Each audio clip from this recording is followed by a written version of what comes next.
Hey everyone out there, Cody here.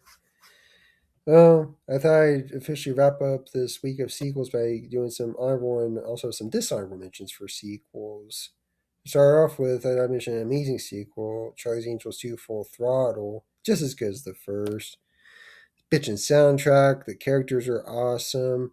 I love them. You learn a lot about the angels in this one, especially Dylan and her backstory even before she became an angel. I love this one. The bad guys, Demi Moore's character is awesome. This story's just great, really it is.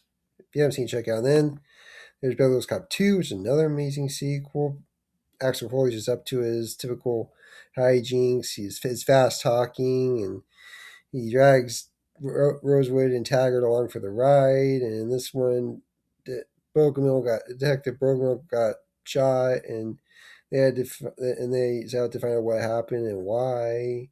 And this journey leads him all over the place. It even takes him to the Playboy Mansion. They have to deal with this jerk named Lutz, who's running the Beverly Hills Police Department now, and it's a great one. Really, it's just to me, it's just as good as the first. It's right up there with it. And then the second one is Austin Powers 2: The Spider Shagged Me. And I love this sequel. It's great. Even without Vanessa in it, it still works. It just feels like it feels like James Bond. Really, you can.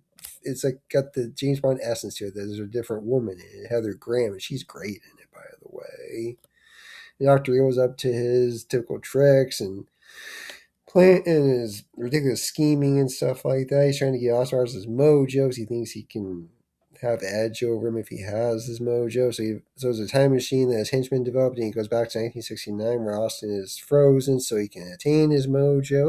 And you meet Fat Bastard and Mini Me. May Vern Troy rest in peace, by the way. It's great. I love the second one, seriously.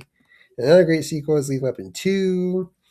And this one, Riggs and Murtaugh are just doing their thing. They come across these Cougarans, and in the process, they wind up getting mixed up with these dangerous South Africans.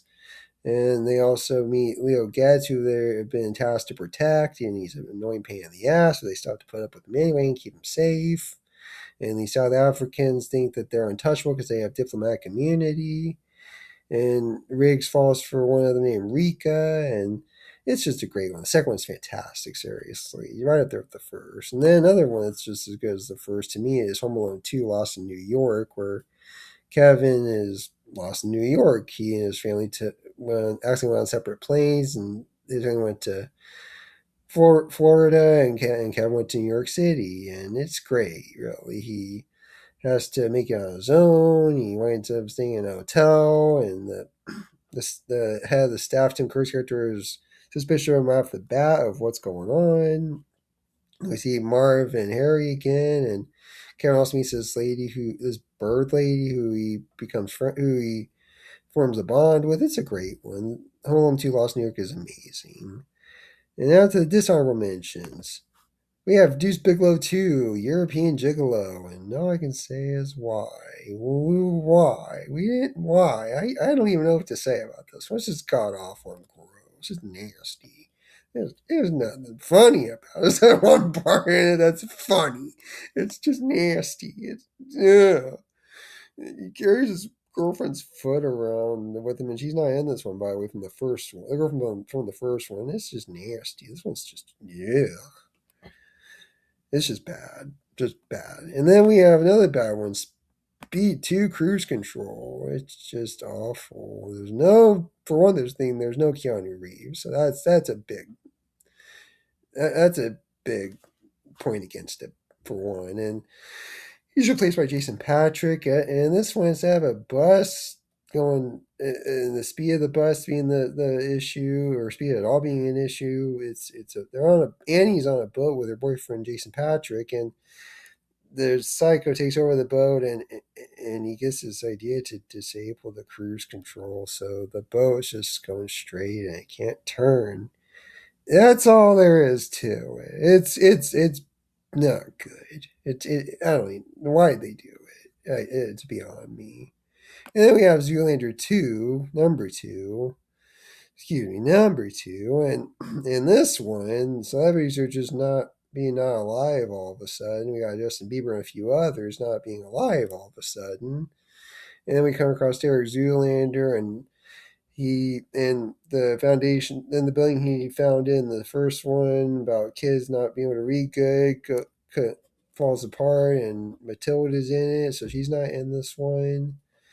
And Hansel was injured in it, and anyhow, just Derek and Hansel were forced back into the world of modeling, and they fall into this one big conspiracy. And we see Mugatu again, and we meet Derek's son. And it's just a classic case of waiting too long to do a sequel, which this should have happened years prior, and they just waited too long. It just wasn't that good. Kind of forgettable too.